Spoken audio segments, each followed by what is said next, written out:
y'all doing? Now today, I'm gonna be giving y'all some woodworking tips and tricks to keep you safe, keep your project accurate, and most important, have your project looking right. Now, some of these are for beginners. You know, you might already know it, but these tips are really good. You wanna just drill these tips in the back of your brain, so every time you do a project or work on some heavy machinery, that you are ready, you are safe, and your project is looking good. So without further ado, let's get right to it. Always be confident and know your machine. You don't want to be timid and scared around table saws. Oh my God, that's good. Or any other machine. That's how you get yourself hurt. That's how you cut off a finger or something like that. Now you don't want to do that. So be confident and know your machine. Know all those little buttons, all little ins and outs of it, what you can and cannot do with it. Now, if you don't know that, try to look in the manual. If the manual can't help you, go to YouTube. Come on now. I done learned so much stuff off of YouTube, it's crazy. I done learned damn near everything I know off of YouTube. So always be confident and know your machine. Always practice your cut before you start your machine. Now, whether you're working on a table saw, with a jigsaw, a circular saw, bandsaw, it don't matter. Whatever one you're working with, you always want to practice your cut first. First off, you want to make sure your hands are going to be in the right position so you ain't cutting a finger off. You want to make sure your stance and your space is all clear so you ain't tripping on nothing, killing yourself. That's a no-no. We don't want that now. Also, you just want to make sure that everything is in the right position. If you're working with a circular saw, you know, you might be cutting on a table and it might not be on the right spot. You might accidentally cut a piece of your actual table off, not just your project.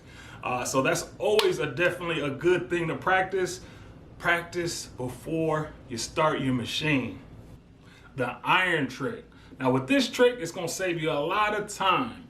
Now when you get your wood from these box stores or even lumber yards and all that, a lot of times they'll have like little nicks in there from them just kind of throwing them around, or you transporting them home, you know, hitting something, got a little nick in there. Now don't try to sit there and sand down past that little nick. No. You're wasting your time. What you need to do is get you an iron, a little piece of cloth, a paintbrush, some little paintbrush, whatever, and a little bit of water. Now what you're gonna do with that is take that little bit of water with that paintbrush and drip a couple little drips into that little dent. Let it sit for a couple of seconds. Put that piece of cloth over it, and then take your iron that's on high, and move it around. Don't just sit it there, you'll burn your wood. You wanna keep it moving in a nice little motion. Check it, look at it. If it ain't done yet, pop it back, do a little more. And that trick works so good, y'all. It's like magic. When sanding, always keep your machine moving at a steady pace. You never wanna keep it just standing in one spot trying to, you know, get up that one little mark or something that looks bad and you're just on that one spot working it over and over. Don't do that. That's gonna do two things. One, it's gonna make a little dip or a little valley in your project, and you don't want that. Two, it's gonna wear out your sandpaper. Now, sandpaper don't cost too much, but when you're using it over and over and more and doing projects, it's gonna add up. So you wanna make sure that you always keep your machine moving in a steady pace so everything sands evenly. When drilling all the way through a board, always make sure you have a scrap piece of wood underneath your project to make sure that you're not going all the way through your project and all the way through your workbench or whatever table you're working on. Now, a good tip, if you're not gonna be going all the way through, if you just need it just a certain depth or whatever, use some painter's tape and wrap that around your drill bit and hold it up next to whatever you're doing, maybe a screw or something, right next to it so you can do the exact depth that you need. Always wait until your blade stops before you try to grab your workpiece. Now that's gonna help two ways. One being that blade is spinning like crazy, y'all. So it's gonna take a second for it to stop. So you could hit the stop button, go try to grab it, nick your finger, and cut half of it off. Or you can mess your project up. Like I said, you cutting it off, that thing's still running, you grab your project, it could flick back at you, or just cut a little tiny piece off of your project and just nick it where you can't use it no more and you gotta start over. So always wait until your blade stops before you grab your workpiece. Always plan ahead. Now, before I start a project, I always draw it out and look through it and see what I'm gonna do. Not only for just a design, but then you can go through your head as you're drawing it out to whether or not, it's gonna actually work or how things are gonna fit together. So you're already kind of working out problems in your head as you're drawing this out. Now, don't worry about if you can't draw or not. That's all right. As long as you know what you're looking at and it's going to translate into your head, then that's all you need. But it's always good to plan ahead so you can, save time, basically. So you already know what problems you're going to have. You already know what tools you're going to need to use. You need to know, the paint, the lacquer, whatever you're going to do. Always plan ahead. Remember, it's not always going to be perfect. Sometimes you're gonna mess up, sometimes it's gonna be a little bit off, sometimes you might have to finesse it, and sometimes you might have to start all the way over.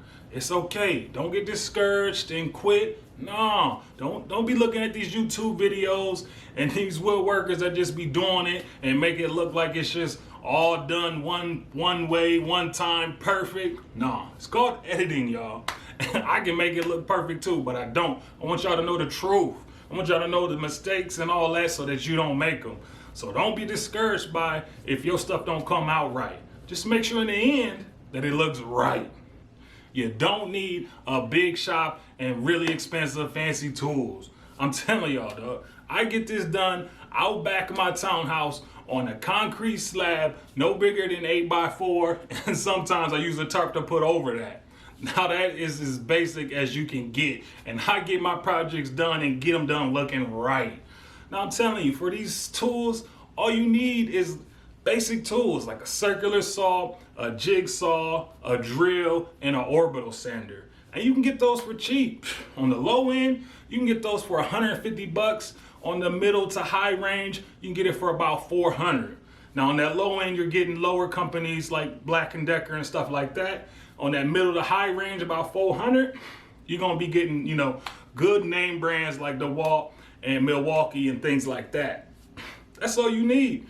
150 bucks? Come on now. I know you can come up with 150 bucks. It gotta be your birthday soon.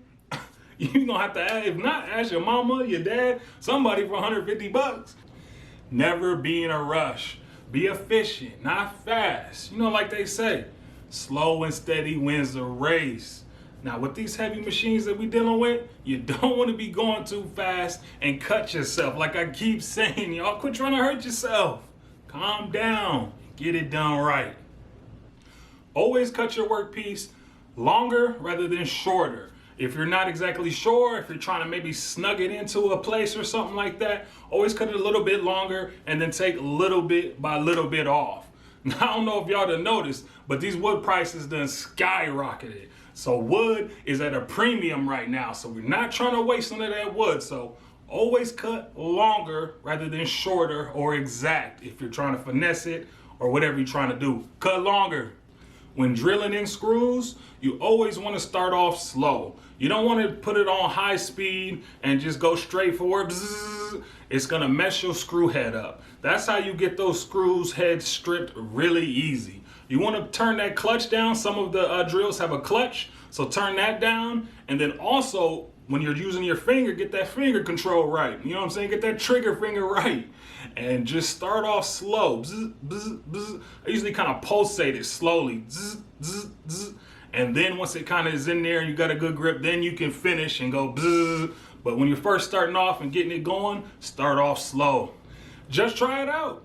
Quit looking at these YouTube videos and going to the store and seeing these furniture and looking at it like, I can't do it. I mean, look at it. I mean, he must have had so much experience and money and I just can't. No, quit playing yourself. You can do it. He's a human on Earth with the same gravity as you, so you can get it done. Just try it out. And also, like, share, and subscribe. Make sure you do that. Work hard on these videos. Just hit that little button. It's easy. It's right there. Tap, tap, tap. It is over. Till next time. Appreciate it.